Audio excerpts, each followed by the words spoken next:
Electric motors are made of two main components, one stationary called the stator, the other a rotor that moves inside the stator. The stator has multiple wire coils. Running electricity through them creates a concentrated magnetic field that turns the rotor, creating mechanical power. The stator is lined with slots, each of which holds a copper coil. The more powerful the motor, the bigger the stator and the larger the slots.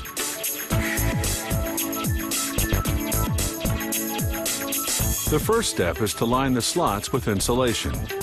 This insulation will keep the voltage confined to the coils.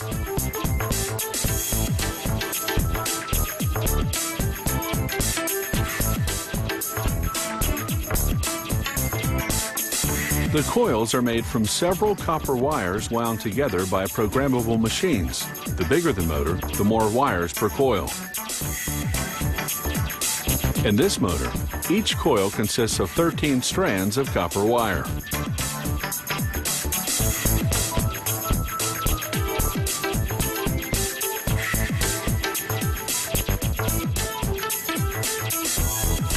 Now, workers tie the coils. This prevents the wires from unraveling while being inserted into the stator slots.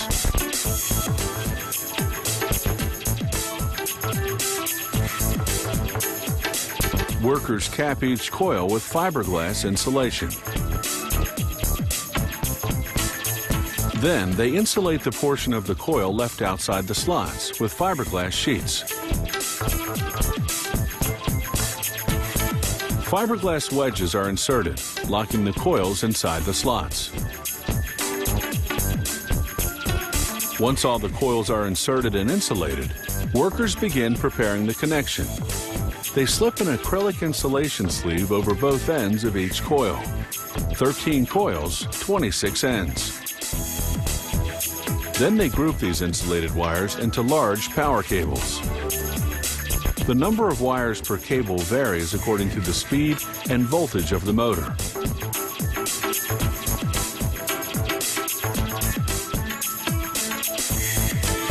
They solder the grouped wires together, then insulate the cables.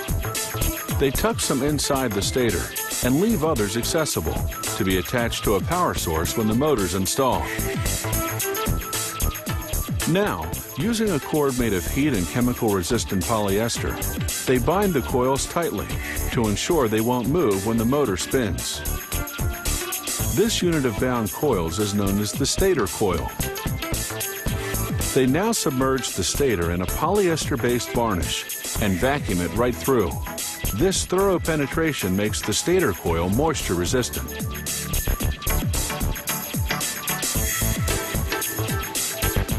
The stator is put into an oven for 6 hours at 280 degrees Fahrenheit.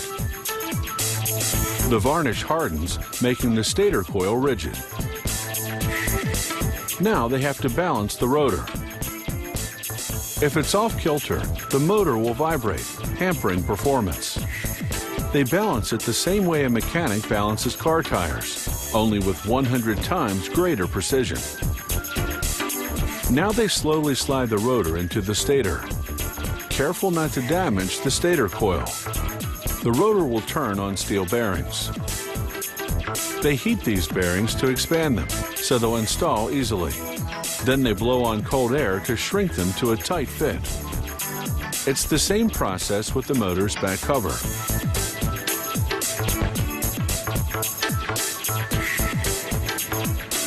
Now, they heat the fan and install it over the back cover.